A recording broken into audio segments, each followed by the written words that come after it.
Inni ma'aka ya masrur. Assalamualaikum warahmatullahi wabarakatuh. Para pemirsa MTA di rumah, senang sekali rasanya saya Irfan Hafizur Rahman dapat kembali menjumpai pemirsa dalam acara Seruan Khalifah, yaitu sebuah program yang akan mengupas kembali, membahas kembali khutbah dan juga pidato yang disampaikan oleh Hadrat Amirul Mukminin Hadrat Khalifatul Masih Al-Khamis Ayyadallahu ta'ala minasil aziz.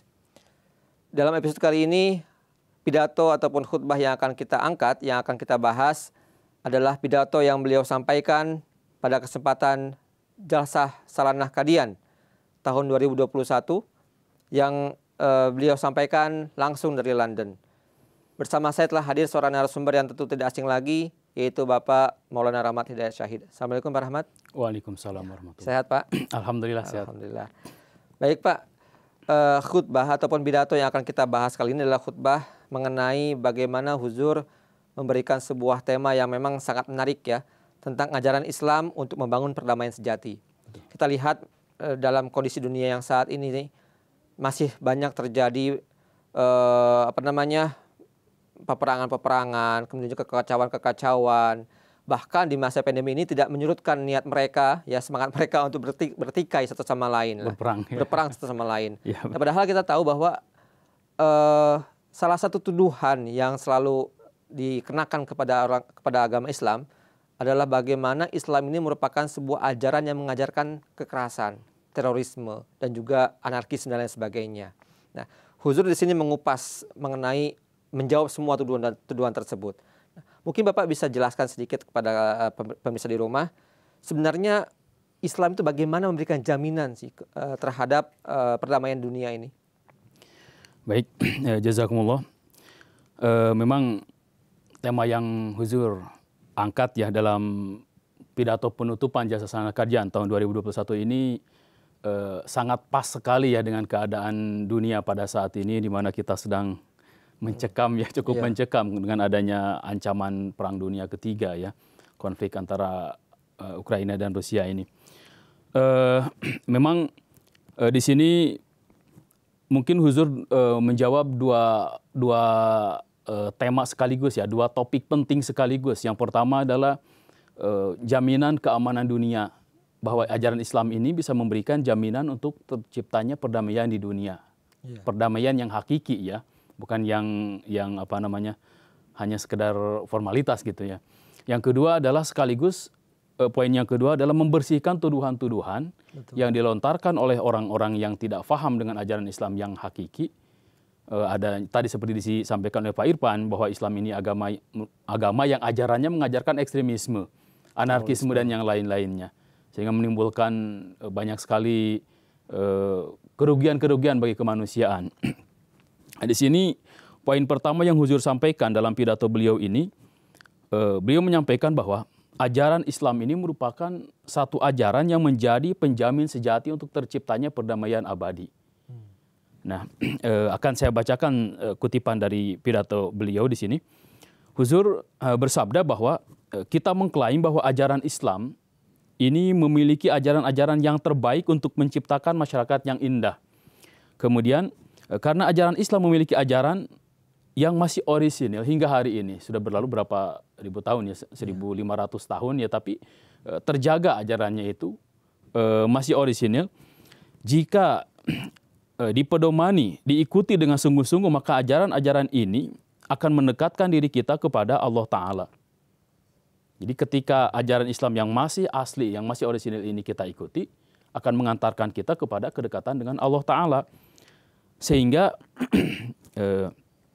dan dari kedekatan itu, dari kedekatan kita dengan Allah Ta'ala, yang disertai dengan niat semata-mata mengharapkan keridhaan Allah Ta'ala, maka hal ini akan memberikan atau ajaran ini akan membawa kita kepada petunjuk yang sempurna bagaimana menjadi muslim sejati dalam hal pemenuhan hak-hak orang lain. Nah, di sini hal penting, yang sangat penting, yang merupakan kunci sebetulnya dari adanya perdamaian dunia ini adalah apa? Terciptanya perdamaian dunia ini, beliau sampaikan bahwa memenuhi hak-hak orang lain atau hukukul ibad, inilah yang menjadi prasyarat terciptanya perdamaian dan kerukunan dalam masyarakat. Nah, Jadi salah satu bentuknya apa Pak? Hak-hak memenuhi hak-hak hukukul ibad itu seperti apa Pak ininya? Mungkin kita akan bahas ya nanti untuk pertanyaan ini. Satu hal yang harus kita ingat bahwa dimanapun terjadinya kekacauan, dimanapun terjadinya kerusuhan dan sebagainya, itu selalu diawali karena hilangnya keadilan. Ketika prinsip-prinsip keadilan itu hilang, maka saat itulah akan mulai terjadi benih-benih kekecauan itu akan muncul dalam hati seseorang. Ketika haknya tidak ditunaikan, tidak diberikan misalkan, atau perlakuan pemenuhan hak itu tidak merata. Ini bagian saya, ini bagian lebih banyak gitu ya. ini orang dekat saya, dia harus mendapatkan hak yang lebih misalkan. Ini mah nggak dekatnya misalkan. Itu ketika semacam itu, kalau orang sabar, dia mungkin akan disimpan dalam hati. Tapi ketika tidak sabar, itu akan menciptakan benih-benih kebencian dan sebagainya, pemberontakan dan sebagainya. Nah ini tadi menarik bahwa Zur juga di sini menyampaikan tadi dalam pemenuhan hak hukukul ibad itu bukan hanya antar kita saja, antar orang Islam dengan orang Islam, tapi juga dengan seluruh umat manusia, karena perdamaian dunia tentunya melibatkan seluruh bangsa, seluruh negara. Nah di sini hal pertama yang Huzur sampaikan dalam pidato beliau ini adalah bahwa untuk terciptanya perdamaian dunia itu pertama-tama adalah setiap pemeluk agama harus saling menghormati antar mereka. Perbedaan akan selalu ada, tetapi jangan jadikan bahwa perbedaan yang ada itu sebagai alasan untuk menjadikan sebagai perpecahan dan konflik ya. Jadi yang pertama itu bahwa ajaran Islam itu berkenaan dengan toleransi umat beragama ini harus dilaksanakan. Pertama ya tentu oleh kita orang-orang Islam. Landasan daripada ajaran toleransi umat beragama dalam Islam ini sangat kuat sekali, yaitu misalkan yang pertama Huzur sampaikan di sini di dalam surat Fatir ayat 25 ya, di mana Allah Ta'ala berfirman, A'udzubillahi minasyaitonirrajim, inna arsalnaka bil haqqi basyira wa nadhira wa in min ummatin illa khala fiha nadhir. Nah ini. Jadi Allah Ta'ala sendiri sudah menyampaikan bahwa sesungguhnya kami mengutus engkau dengan kebenaran sebagai pembawa kabar suka dan pemberi peringatan. Dan tidak ada satu kaum pun melainkan telah datang kepada mereka seorang pemberi peringatan. Artinya bahwa Rasul-Rasul Allah Ta'ala itu diutus oleh Allah Ta'ala kepada setiap kaum yang berbeda-beda. Tentunya sudah menjadi sunatullah. Satu ajaran diberikan kepada suatu kaum itu selalu memperhatikan situasi dan kondisi yang ada pada saat itu. Juga kesiapan dari kaum itu untuk menerima, kesiapan mental kaum itu untuk menerima ajaran tersebut. Hingga bagi kaum yang sangat keras misalkan ya, diberikan ajaran kasih sayang yang luar biasa. Bagi kaum yang terlalu lemah lembut sehingga merasa inferior, diberikan ajaran yang mengajarkan kepada mereka untuk lebih kuat lagi seperti itu. Tapi satu hal kenapa Huzur di sini sampaikan bahwa kita tidak boleh memperolok-olokkan kaum yang lain, kita tidak boleh mencaci maki pendiri agama yang lain. Karena apa? Karena pada hakikatnya pada awalnya mereka itu adalah apa? Ajaran yang mereka bawa itu ajaran yang benar, dan mereka juga ada orang-orang yang benar. Mungkin kita tidak mengenal mereka. Tidak mengenal mereka secara seperti kita mengenal Rasulullah SAW. Tetapi dari ajaran-ajaran yang mereka ajarkan, kita bisa melihat bahwa di sana ada percikan-percikan kebenaran yang masih tersisa. Nah ini. Ya, memang menarik sekali Pak kalau kita bicara mengenai toleransi ini ya. Tadi terutama mengenai bagaimana Islam melarang kita untuk mengolok-olok ya diri agama lain. Kalau kita lihat faktanya di lingkungan kita mungkin sering menemukan bahwa sekarang banyak beredar video-video YouTube yang isinya mungkin bisa kita katakan seorang tokoh agama dalam pidatonya, dalam ceramah dia mengolok-olok pendiri agama lain. Padahal itu memang tidak diperbolehkan oleh Islam ya. Betul. Tapi satu hal Pak, di satu sisi kita Islam sebagai kita meyakini bahwa Islam adalah agama yang terbaik gitu ya. Dan Islam adalah agama yang sempurna. Nah, bagaimana caranya kita untuk, karena kalau kita melihat bahwa diri kita sebagai yang terbaik, tentunya yang lain adalah tidak baik gitu ya. Nah, bagaimana ajaran dari Islam mengenai hal ini, Pak? Jadi pertama ya kembali kepada tadi bahwa memang di satu sisi kita meyakini bahwa Al-Quran pun mengatakan bahwa ya sumber keselamatan sejati itu di akhir zaman ini adalah Islam. Tapi di sisi yang lain, tadi Huzur sudah sampaikan juga di sini bahwa kita pun harus ingat gitu, kita memang betul bahwa kita ini adalah ajaran Islam yang kita yakini ada ajaran yang paling benar di akhir zaman ini dan yang paling sesuai dengan untuk umat manusia di akhir zaman, karena ajarannya ini mengandung ajaran untuk segala macam hal, memberikan jawaban, memberikan solusi atas segala macam permasalahan. Tetapi di sisi yang lain, jangan mentang-mentang bahwa kita ini benar kemudian kita memperolok dan sebagainya di sini, karena apa tadi?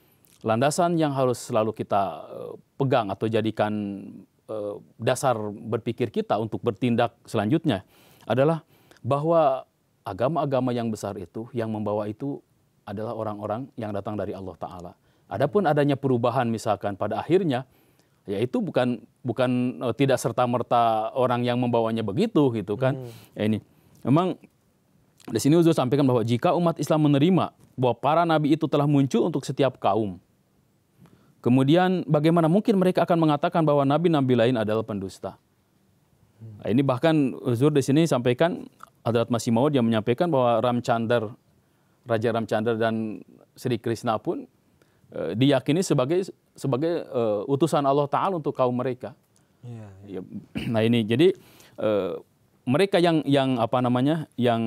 tidak memahami hal ini menganggap bahwa agama yang ada sekarang ini adalah agama yang dibawa oleh orang-orang suci tersebut, sehingga mereka memperolok-olok, mencaci maki dan sebagainya, padahal tidak demikian.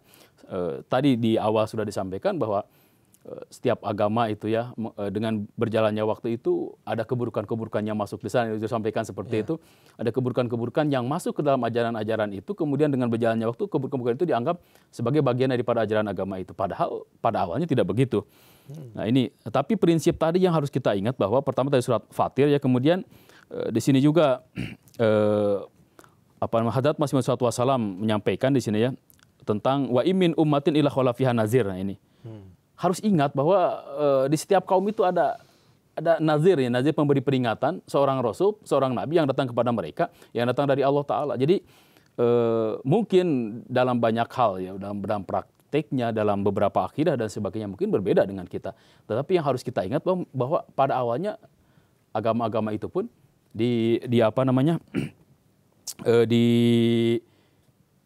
agama-agama itu pada awalnya benar gitu. Dibawa oleh orang suci, orang-orang yang benar yang berasal dari Allah Ta'ala. Nah jadi Huzur menyampaikan di sini bahwa jadi ajaran kami adalah kita harus menghormati pemeluk semua agama, juga pendiri setiap agama. Jadi jangan sampai tadi seperti Pak Irfan sampaikan dalam ceramah kita mencaci maki pendiri agama yang lain dan sebagainya. Bahkan dalam ayat yang lain kita dilarang gitu ya mencaci maki sesembahan agama lain. Karena apa? Sebagai balasannya dia pun akan melakukan hal yang sama kepada kita. Karena memang terjadi Pak. Terjadi. Ya, ketika orang Islam itu mencaci mungkin pendiri-pendiri agama yang lain, mereka pun balik menyerang Islam gitu ya. Jadi sebenarnya seolah-olah kita yang memancing. Ya, betul. Justru kita yang menyebabkan orang lain mencaci maki mungkin wujud suci Rasulullah SAW, ajaran Islam dan sebagainya. Karena apa? Ya karena kita sendiri yang mengawali mencaci maki dan mengolok-olok mereka dan sebagainya. Jadi memang poinnya itu kita dilarang untuk mencaci maki para pendiri agama-agama dan juga harus menghormati mereka. Karena memang di awalnya memang mereka adalah para utusan Allah ya. Betul. Ya, sedangkan ajaran yang belakangan ini ada mungkin itu sudah tercampur dengan berbagai macam keburukan-keburukan dan juga mungkin hal-hal yang memang berbeda dengan di awalnya itu ya. Karena faktanya begini ya, kenapa masalah toleransi agama ini diletakkan di bagian pertama misalkan ya dalam hukukul ibad ini? Karena kita bisa lihat bahwa tendensi agama ya atau fanatisme agama. Nah, iya, ketika disentuh gitu ya dengan cara yang tidak bijak gitu ya, itu cepat sekali itu menjadi pembakar emosi, penyebab konflik dan sebagainya. Sehingga ketika setiap orang bisa menghargai perbedaan, menghormati pilihan orang lain untuk tidak sama dengan dia dalam beberapa hal, itu dengan sendirinya akan tercipta kedamaian. Ya sudah, urusan dia dengan Tuhan, urusan saya dengan Tuhan.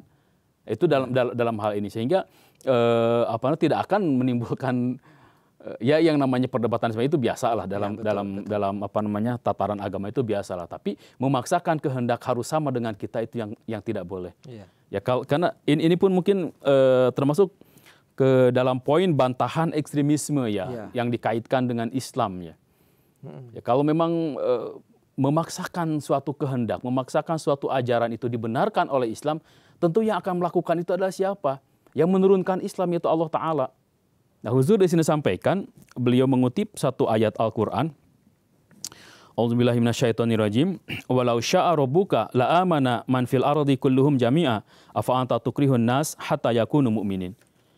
Dan sekiranya Tuhan engkau menginginkan, menghendaki, memaksakan kehendaknya, niscaya semua orang yang ada di bumi akan beriman semuanya. Apakah engkau akan memaksa manusia hingga menjadi orang-orang yang beriman? Nah, kalau tadi kembali poinnya, kalau memang ajaran pemaksaan itu, penyeragaman itu benar gitu, dibenarkan dengan cara pemaksaan tadi oleh Allah Ta'ala, itu tentunya Allah Ta'ala lah yang pertama harus melakukannya. Tapi kan Allah Ta'ala tidak melakukannya. Bahkan dalam ayat yang lain apa? Waqulil haq, waqul al-haqqu mir rabbikum faman syaa fal yu'min wa man syaa fal yakfur. Meskipun tadi Allah Ta'ala tidak memberikan paksaan, tidak memaksa seseorang untuk mengikuti kehendak Allah Ta'ala, tapi kebenaran ini tetap harus disampaikan tadi terkait dengan pertanyaan Pak Irfan tadi. Satu sisi kita mengakui ajaran Islam ini ajaran yang paling benar, tapi di sisi yang lain kita pun harus menghormati agama yang lain. Betul gitu. Ini dua-duanya betul pernyataan. Kita memang harus meyakini dengan sepenuh hati kita bahwa ajaran Islam ini adalah ajaran yang paling benar yang Allah Ta'ala turunkan untuk seluruh umat manusia di akhir zaman ini. Di sisi yang lain memang ini harus kita sampaikan, tetapi cara-caranya tadi tidak boleh kita memaksakan. Ini agama yang benar, kamu harus terima, tidak boleh tidak diterima. Nah, ini tidak boleh cara-cara pemaksaan seperti ini. Karena apa? Allah Ta'ala dalam surat Al-Kahfi tadi ayat 30 yang Huzur nukil tadi dan saya bacakan, paman sya'afal yu'min wa man sya'afal yakfur. Orang diberikan kebebasan untuk memilih. Kalau dia sampai kepada satu kesimpulan, wah ini benar dan saya siap menerima kebenaran ini, ya silakan beriman. Tapi kalau tidak, jangan mentang-mentang kita sudah beriman, kemudian kita melakukan persekusi, pemaksaan, bikin surat pernyataan yang dipaksakan dan sebagainya. Itu kan tidak benar. Itu bertentangan dengan ajaran Islam, dengan ajaran Al-Quran. Justru hal itu akan menyebabkan tadi timbul kebencian, timbul rasa permusuhan di dalam hati kita, rasa tidak suka. Ketika itu dipupuk terus, itu akan menjadi bom waktu. Karena ini adalah landasan Al-Quran untuk kita berperilaku ya di lingkungan kita. Ketika kita bertemu dengan lingkungan yang bermacam-macam ya, latar belakang agamanya, rasnya dan sebagainya, ya kita yang harus kita kedepankan menurut Al-Quran ada toleransi. Kita tidak boleh memaksakan kamu harus sama dengan saya, kamu harus memiliki keyakinan tentang hal ini sama dengan saya. Tidak begitu Al-Quran mengajarkan. Ya, tadi Bapak kutip bahwa bahkan Allah Ta'ala sendiri pun menghendaki perbedaan sebenarnya. Betul. Tidak mau sama semuanya. Dan Rasul memberikan contoh itu ketika Fatah Mekah misalkan. Kan tidak juga ketika Fatah Mekah terjadi Rasulullah mentang-mentang misalkan, wah kami sudah menang. Siapa yang tidak mau beriman, bunuh misalkan, kan tidak begitu. Silahkan yang mau tetap pada agamanya silahkan, itu kan diberikan kebebasan. Tapi kan waktu itu misalkan ada yang wajibul qatl, kan diberikan bukan hukum wajibul qatl. Ya itu kan karena kejahatannya, bukan karena akidah agamanya gitu. Kan masalah akidah itu masalah hati. Masalah hati siapa yang bisa memaksakan? Mulut kita muka kita bisa menunduk kiri membenarkan, tapi hati kita itu kan tidak bisa dipaksakan. Oleh karena itulah makanya di sini disampaikan ya faman syaa fal yu'min wa man syaa fal yakfur. Nah ini.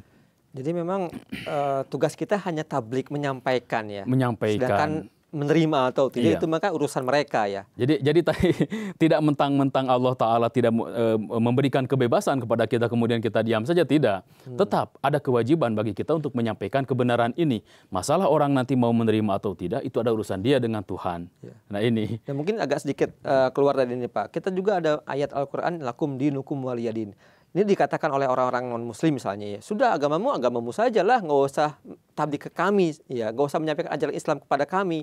agamamu ya agamamu, agama kami agama kami. Nah ini mungkin bagaimana Pak kita menyingkapi ayat ini Pak? Jelas sekali ya ayat ini kaitannya dengan kita harus lihat dulu kan background dari asbabun nuzulnya ya. Ketika delegasi kafir Quraisy itu mengatakan sudahlah katanya. Sekarang gini sajalah kita bikin jalan tengah sajalah. Satu hari kita ikut beribadah dengan cara-cara kalian kan. Di hari yang lain kalian ikut dengan cara-cara kami. Sebetulnya konteksnya dalam hal itu. Oh, iya. Jadi ketika ranahnya sudah ranah pribadi ya itu harus masing-masing gitu. Jangan mencampur adukan gitu, ya udahlah bentuk toleransi ya itu toleransi yang salah gitu ya. Untuk ayat tersebut ya. Jadi bukan berarti kita tidak kewajiban menablighkan Islam itu menjadi tidak ada dari kita, terangkat dari kita, tidak begitu. Karena apa? Kita tahu bahwa Islam itu adalah agama misi ya, agama yang harus disampaikan. Itu adalah kewajiban setiap kita sebagai Muslim gitu. Jadi kita juga tidak bisa karena alasan toleransi kita tidak menyampaikan kebenaran, itu salah gitu. Justru alasan toleransi itu ketika sudah menyangkut kepada pilihan masing-masing. Ya, tapi masalah bertabligh menyampaikan kebenaran itu tetap menjadi kewajiban kita. Tadi kembali ketika orang tidak mau menerima apa yang kita sampaikan, ya sudah kewajiban kita selesai, bukan memaksa orang lain. Betul. Kan itu. Ketika karena kita kan tidak tahu siapa orang-orang yang berfitrat baik, siapa orang-orang yang betul-betul takut kepada Allah Ta'ala, atau siapa orang-orang di sini huzur singgung juga ya. Ada sebagian orang itu dia tidak mau menerima kebenaran, bukan tidak mengakui. Hatinya mengakui kebenaran, tetapi dia tidak mau menampakkan, menzahirkan pengakuannya itu dengan bentuk amalan nyata. Karena apa? Ada yang karena takut dikucilkan lingkungannya, ada yang karena takut usahanya nanti diboikot ya dan sebagainya, ada yang takut diusir dari kampung halamannya. Nah, kata Huzur ya bukan berarti orang tidak menerima Islam itu karena Islamnya, bukan, tapi justru karena adanya orang-orang yang senang mempersekusi atau memaksakan kehendaknya kepada orang lain. Padahal masalah pilihan itu ya masalah hak paling asasi ya ini, dan semuanya mengakui gitu kan. Nah, ini jadi tadi kewajiban kita hanya menyampaikan, kemudian masalah mereka mau menerima atau tidak itu urusan mereka. Nah ini lalu kaitannya dengan ekstremisme apa gitu? Ya ketika Islam tidak mengajarkan, bahkan melarang dari pemaksaan, lalu ekstremisme ini bagaimana bisa lahir dari Islam gitu? Iya, betul. Ketika Islam untuk hal yang paling mendasar gitu, keyakinan, keimanan, Islam memberikan kebebasan orang untuk mengikuti atau tidak, untuk beriman atau tidak. Lalu bagaimana mungkin untuk hal-hal yang lainnya Islam memaksa gitu? Iya.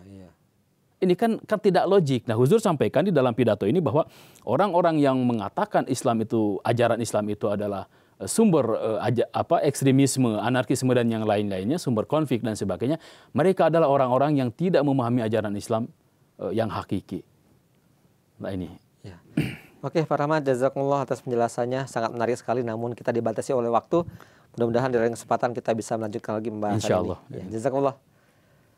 Baiklah pemirsa MTA dimanapun Anda berada, demikianlah perbincangan kami terkait dengan khutbah Huzur mengenai ajaran Islam sebagai konsep penjamin perdamaian dunia. Insya Allah mudah-mudahan apa yang kami bincangkan tadi dapat bermanfaat untuk kita semuanya.